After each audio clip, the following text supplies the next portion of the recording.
भोला वर्मा आज हमारे साथ मौजूद है बाबू सिंह कुशवाहा जी, जिन्होंने बहुजन समाज पार्टी के मायावती के काफ़ी ज़्यादा करीबी नेता माने गए और बहुजन भारतीय जनता पार्टी में भी इन्होंने प्रवेश किया था। लेकिन उसके बाद इन्होंने अपना जन अधिकार मंच का जो है उसका संघ स्थापना की, जन अधिकार पार्टी की, और आज हमारे साथ मौजूद हैं। इनसे जानकर सर बहुत बहुत स्वागत आपका हेडलाइंस न्यूज़।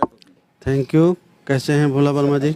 सर ये चीज़ बताइए, 2022 के चुनाव की तैयारी हो गई है, सभी जितने भी जनप्रतिनिधि हैं जनता के भी निरंतर जा रहे हैं, और आज आपका सहारनपुर आगमन किस कारण से? सर हम लोग भी 2022 की तैयारी में लगे हुए हैं और 2022 की तैयारी के लिए बेहतर रिजल्ट हम लोग दे पाएँ, इस देश का जो वीकर सेक्शन है, दलित है, पिछड़ा है, अक़लियत है, उसके अधिकार उसको मिल सकें, इसके लिए हम लोगों ने जन अधिकार पार्टी का गठन किया। उसके बाद जो हमारे विचारधारा की पार्टी हैं, तो लगभग 10 पार्टियों को मिला करके हम लोगों ने भागीदारी संकल्प मोर्चा बनाया। उसमें हमारी पार्टी है जन अधिकार पार्टी, बाबूराम पाल जी हैं, श्रीमती कृष्णा पटेल जी हैं जिनकी अपना दल कमेरावादी है, हमारे एक साथी रामकरण कश्यप जी हैं, हमारे साथी ओम प्रकाश राजभर जी हैं, अनिल चौहान जी हैं, प्रजापति जी हैं, और हमारे सैनी साहब हैं मेरठ के रहने वाले, बुलंदशहर के हमारे लोधी कुंवर देवेंद्र जी हैं। इस तरह से हम लोगों ने 10 जो छोटे छोटे संगठन हैं, जो गरीब और कमज़ोर का अक़लियत का उत्थान हो, जिसकी जितनी संख्या भारी उसकी उतनी हिस्सेदारी, इस नारे पे जो लोग भरोसा करते हैं उनको सबको साथ लेकर के हम लोगों ने 2022 की तैयारी की है और पूरे 403 सीटों की तैयारी की है और बेहतर रिजल्ट देंगे हम लोग। सर आपके जो करीबी हैं ओम प्रकाश राजभर जी और आप कहीं ना कहीं ओवैसी साहब से बहुत ज़्यादा कहीं ना कहीं नज़दीक आ रहे थे, आखिर अब दूरियां क्यों ओवैसी से? नहीं, हम बहुत करीब भी नहीं थे और कोई दूरी भी नहीं है। ओवैसी साहब एक माननीय सांसद हैं, उनकी भी एक पार्टी है, हम लोग पूरा उनका सम्मान करते हैं। लेकिन मैंने ये कहा था कि हमारी अभी मुलाकात उनसे नहीं हुई है, मोर्चे के बारे में उनसे कोई हमारा डिस्कशन अभी नहीं हुआ है। ओम प्रकाश राजभर जी की बात हुई है, उनके साथ उनका आना जाना है, लेकिन बाकी लोगों से नहीं हुई, ये मैंने कहा है। सर ओवैसी अब की बार मैदान में उतरे 2022 में, कहीं ना कहीं लगता है कि अगर आप उनके साथ जाएं तो 2022 में उनको कहीं ना कहीं आप राजनीति में अच्छा मोड़ दे सकेंगे? नहीं, अभी इस पर चर्चा नहीं हुई, चर्चा होगी तो फिर आगे की बात बताएंगे आपको। अखिलेश यादव से मुलाकात हुई, सर क्या लगता है अब की बार 2022 के चुनाव में साथ लेकर चलेंगे आप? देखिए, अखिलेश यादव से मुलाकात एक शिष्टाचार मुलाकात है। अगर प्रदेश में कोई परेशानी है या देश में कोई परेशानी है, या तो पक्ष के सत्ताधारी लोगों से लोग बात करते हैं कि भाई इस समस्या का समाधान करो, और अगर सत्ताधारी लोग नहीं सुनते हैं तो विपक्ष के लोग मिल करके बात करते हैं। तो एक शिष्टाचार मुलाकात थी, प्रदेश के हालात के बारे में, किसान आंदोलन जो चल रहा है उसके बारे में, जो किसानों के लिए बिजली बिल आया है जो बहुत गलत है उसके बारे में, जो नया शिक्षा का बिल आया है उसके बारे में, इन सारी चीज़ों पर चर्चा हुई, बाकी और कोई बात नहीं है अभी। अच्छा सर, मायावती से अगर बात की जाए तो कहीं ना कहीं आप बहुत उसमें पार्टी में, बहुजन समाज पार्टी में आप कद्दावर नेता रहे, आखिर उनसे अब दूरियां किस कारण से? देखिए, मैं बहुजन समाज पार्टी में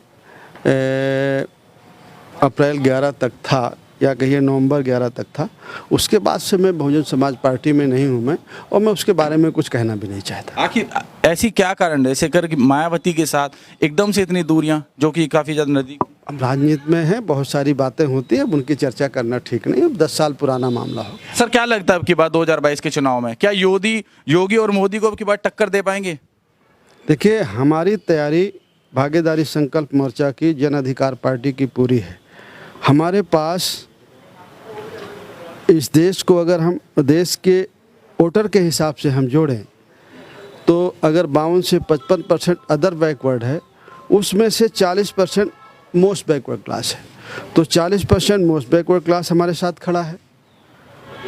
दलितों में भी बहुत सारे दलित समाज के लोग हैं, वो हमारे साथ खड़े हैं, और अगर उसमें हम माइनॉरिटी के साथियों को, मुसलमान भाइयों को जोड़ देते हैं तो ये संख्या लगभग 65 से 70 के बीच में हो जाती है। तो हमारी पूरी मजबूती है, बहुत अच्छी तैयारी है हमारी। सर मुस्लिमों से याद है, आपने कहा कि मुस्लिम भाइयों को अगर जोड़ लेते हैं, जितने भी कद्दावर नेता हैं कहीं ना कहीं पश्चिम उत्तर प्रदेश के सहारनपुर से अपना राजनीति स्टार्ट करते हैं। क्या लगता है कि पश्चिम उत्तर प्रदेश एक मुस्लिम बहुल्य इलाका है, इसलिए मुस्लिमों को रुझाने के लिए सब जनप्रतिनिधि यहीं पर आते हैं? नहीं नहीं, रुझाने के लिए नहीं है, रिझाने के लिए नहीं है, उनको सही बात कहने के लिए है।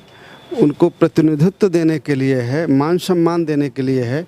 जो एक नारा है, यही हमारा मेन मैनिफेस्टो भी है कि जिसकी जितनी संख्या भारी उसकी उतनी हिस्सेदारी। किसी के साथ नाइंसाफ़ी ना हो। इस देश में जितने लोग हैं सबका इस देश को बनाने में योगदान है।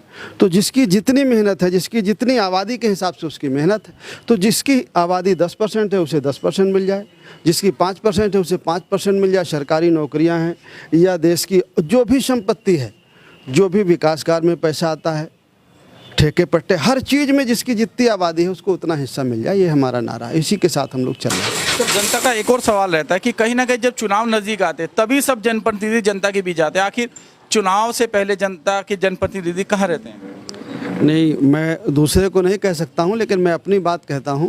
मैं हमेशा चलता रहता हूं, मैं परमानेंट चलता हूं। कोई ऐसा दिन नहीं है कि मैं नहीं चलता हूं। और ये ज़रूर है कि जब चुनाव आता है, घोषणा होती है, तो थोड़ी सी सक्रियता हो जाती है कि भाई कैंडिडेट देखो और तैयारी करो। जनरल तौर पर यह तैयारी नहीं रहती है। अब आप देखिए, जैसे जिला अधिकारी का कार्यालय और सब चीज़ें खुले रहते हैं परमानेंट, लेकिन जब इलेक्शन का समय आता है तो थोड़ा सक्रिय होते हैं ऑफिस। वो एक अलग सिस्टम है। बाकी हम लोग हमेशा जाते हैं लोगों के बीच। सहारनपुर में सब जनप्रतिनिधि आते हैं और अधिकतर जो जनप्रतिनिधि हैं शाकुंभरी माँ के दर्शन करने का। आज का आपका भी प्रोग्राम शायद वहीं का हैगा। शाकुंभरी माँ के दर्शन तो सर जनप्रतिनिधि सभी करते हैं, लेकिन अगर वहाँ के विकास की बात की जाए तो बारिश के समय में वहाँ पर जो बाढ़ आती है उसकी किसी ने समस्या का समाधान नहीं करा। क्या सिर्फ माँ के दर्शन एकमात्र औपचारिकता या सच में माँ से लगाव? नहीं, हम लगाव है, हमारी श्रद्धा है, हमारे साथियों की श्रद्धा है। हम लोग हमारे साथियों की इच्छा है, मेरी भी इच्छा है कि हम लोग दर्शन करने जा रहे हैं और जब समय आएगा तो वहाँ काम भी करेंगे। सर, आखिर विकास कब होगा शाकुंभरी क्षेत्र का? जब हम इस लायक होंगे तो हम अपनी बात करेंगे। अभी दूसरे के बारे में हम क्या कह सकते हैं। ठीक सर, बहुत बहुत धन्यवाद सर आपका। नमस्कार। तो ये थे हमारे साथ बाबू सिंह कुशवाहा जी, जिन्होंने बताया कि 2022 के चुनाव जिस तरह से आ रहे हैं, हर जनप्रतिनिधि आज के समय में चुनाव के लिए निरंतर तैयार है। सहारनपुर से मेरे सहयोगी अंकित के साथ भोला वर्मा।